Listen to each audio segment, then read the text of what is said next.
ಬೊಮ್ಮಾಯಿ ಅವರು, ಶೋಭಾ ಅವರು ಎಲ್ಲರೂ ಒಂದು ಸ್ಪಷ್ಟಪಡಿಸಿದ್ದೇವೆ. ಸೋಮಣ್ಣ ಅವರು, ರಾಜ್ಯದ ಹಿತವನ್ನು ಕಾಪಾಡಲಿಕ್ಕೆ ನಾವೆಲ್ಲರೂ ಬದ್ಧರಾಗಿದ್ದೇವೆ. ನೆಲ, ಜಲ, ಸಂಸ್ಕೃತಿ, ಭಾಷೆ ಈ ಎಲ್ಲ ವಿಷಯದಲ್ಲಿ ನಮ್ಮ ಭಾರತ ಸರ್ಕಾರದಲ್ಲಿರುವಂಥ ಮಂತ್ರಿಗಳು ಮತ್ತು ನಮ್ಮ ಎಲ್ಲ ಎಂಪಿಗಳು ನಾವು ಅತ್ಯಂತ ಪ್ರತಿಬದ್ಧರಾಗಿದ್ದೇವೆ. ನಮಗೆ ಈ ವಿಷಯದಲ್ಲಿ ಯಾವುದೇ ರಾಜಕಾರಣ ಬೇಕಾಗಿಲ್ಲ. ಆದರೆ ನಾವು ಸ್ಪಷ್ಟವಾಗಿ ಹೇಳಿದ್ದೇವೆ, ಯಾವ್ಯಾವುದು ಯೋಜನೆಗಳನ್ನು, ಉದಾಹರಣೆಗೆ ಮೇಕೆದಾಟು ಅವರು ಪ್ರಸ್ತಾಪ ಮಾಡಿದ್ದಾರೆ, ಅಪ್ಪರ್ ಭದ್ರಾ ಪ್ರಸ್ತಾಪ ಮಾಡಿದ್ದಾರೆ, ಕೃಷ್ಣಾ ವಾಟರ್ ಪ್ರಸ್ತಾಪ ಮಾಡಿ, ಇವೆಲ್ಲವೂ ಕೋರ್ಟಲ್ಲಿದೆ. ಒಂದಿಲ್ಲ, ಕಳಸಾ ಬಂಡೂರಿದು ಕಳಿಸಿದ್ದಾರೆ, ಬಂಡೂರಾದ್ದು ಇನ್ನೂ ಇದು ಕಳಿಸಿಲ್ಲ. ಈ ಥರದ ಅಪ್ಡೇಟ್ಗಳೇನಿದ್ದಾವೆ, ನಾನು ಈಗೂ ಸಹಿತ ಅವ್ರ ಮೇಲೆ ಆರೋಪಗಳನ್ನು ಮಾಡ್ತಾ ಇಲ್ಲ. ಈ ಥರದ ಅಪ್ಡೇಟ್ಗಳನ್ನು ಕಳಿಸ್ಲಿಕ್ಕೆ ಆವಾಗ ನಿಮ್ಮ ಸಂಬಂಧಿಸಿದ ಮಂತ್ರಿಗಳು ಮತ್ತು ನಿಮ್ಮ ಸಂಬಂಧಿಸಿದ ಇಲಾಖೆಯ principal secretary, additional principal secretary ಇವ್ರನ್ನೆಲ್ಲ ಕಳಿಸ್ರಿ ಅನ್ನುವಂಥ ಮಾತನ್ನು ನಾವು ಹೇಳಿದ್ದೇವೆ. ಉದಾಹರಣೆಗೆ ಇನ್ನೊಂದು ಸಂಗತಿ, ರೈಲ್ವೇದು 2009ರಿಂದ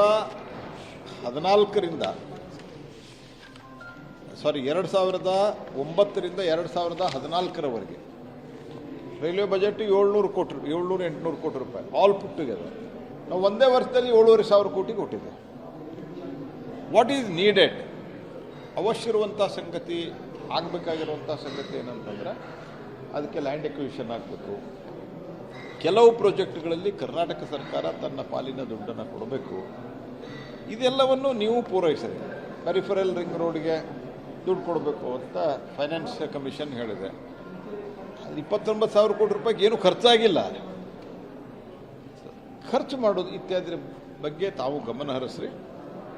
ಮತ್ತು ನ್ಯಾಷನಲ್ ಹೈವೇ ಪ್ರಾಜೆಕ್ಟ್ಗಳಿದ್ದಾವೆ, ಆ ನ್ಯಾಷನಲ್ ಹೈವೇ ಪ್ರಾಜೆಕ್ಟ್ಗಳು ಸಹಿತ ಇವತ್ತು ಲ್ಯಾಂಡ್ ಎಕ್ವಿಷನ್ನಲ್ಲಿ ಪೆಂಡಿಂಗ್ ಇದ್ದಾವೆ.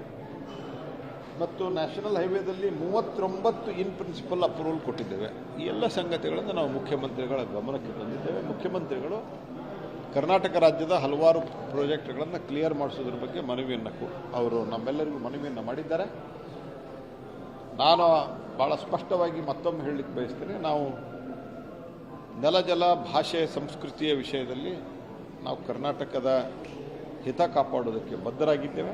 ಆದರೆ ಕೆಲವು ಸಂಗತಿಗಳು ಅಪ್ಡೇಟಿಂಗ್ ಇರ್ಬೋದು, ಅಥವಾ ಇಲ್ಲಿ ಬಂದು ಬ್ಯೂರೋಕ್ರಾಟ್ ಲೆವೆಲ್ದಲ್ಲಿ ಫಾಲೋ ಅಪ್ ಮಾಡೋದಿರ್ಬೋದು, ಮತ್ತು ನಮಗೆ ಸಂಬಂಧಿಸಿದವ್ರಿಗೆ ಮಾತಾಡಲಿಕ್ಕೆ ಸಂಪೂರ್ಣ ಮಾಹಿತಿಯನ್ನು ಕೊಡೋದಿರ್ಬೋದು.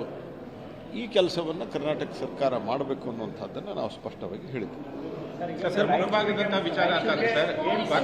ಮತ್ತೊಂದು ಕಡೆಗೆ ರಾಯಚೂರಿಗೆ ಏಮ್ಸ್, ಇನ್ನು ದಕ್ಷಿಣ ಕರ್ನಾಟಕಕ್ಕೆ ಹಾಸನ ಅಥವಾ ಮೈಸೂರು ಭಾಗಕ್ಕೆ ಇವತ್ತು ಅದನ್ನು ಪ್ರಪೋಸಲ್ ಮಾಡಿದ್ದಾರೆ. ಏನಂದರೆ ಯಾರೋ ಈಗ ಸಾಮಾನ್ಯತಃ ಒಂದು ರಾಜ್ಯಕ್ಕೆ ಒಂದು IITಯನ್ನು ಕೊಟ್ಟಿದ್ದಾರೆ. ನಮ್ಮ ಕಾಲದಲ್ಲಿನ 14-15 IIT ಆಗಿತ್ತು, 17 IIT ಆಗಿತ್ತು ಸನ್ಮಾನ್ಯ ನರೇಂದ್ರ ಮೋದಿಯವರ ಕಾಲದಲ್ಲಿ. ಹಾಗಾಗಿ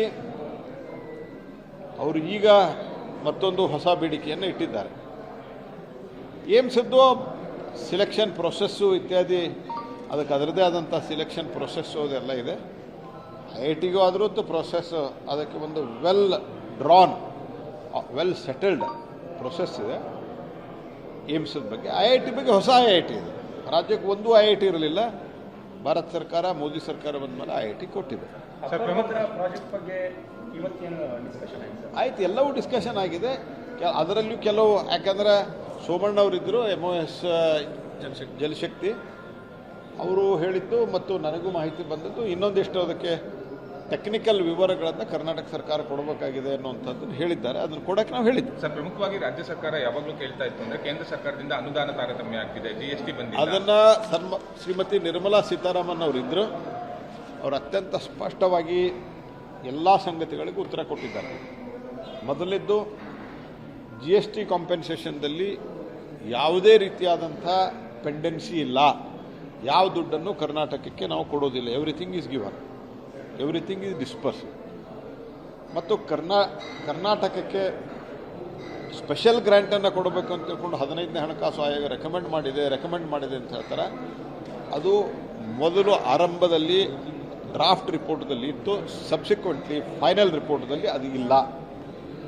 ಹಾಗಾಗಿ ಮತ್ತು ಫೈನಾನ್ಸ್ ಕಮಿಷನ್ಗಳು, ಪ್ರತಿ ಫೈನಾನ್ಸ್ ಕಮಿಷನ್ಗಳು ಅದಕ್ಕೆ ಟರ್ಮ್ಸ್ ಆಫ್ ರೆಫರೆನ್ಸು ಇತ್ಯಾದಿ ಇರ್ತವೆ. ಅವರು ಆಯಾ ವರ್ಷಕ್ಕೆ ಸಂಬಂಧಿಸಿದಂತೆ ಅವರು ಆ ಬರುವ 5 ವರ್ಷಗಳ ಕಾಲ ಬೇರೆ ಬೇರೆ ಮಾನದಂಡಗಳನ್ನು ಇಟ್ಕೊಂಡು ಮಾಡ್ತಾರೆ.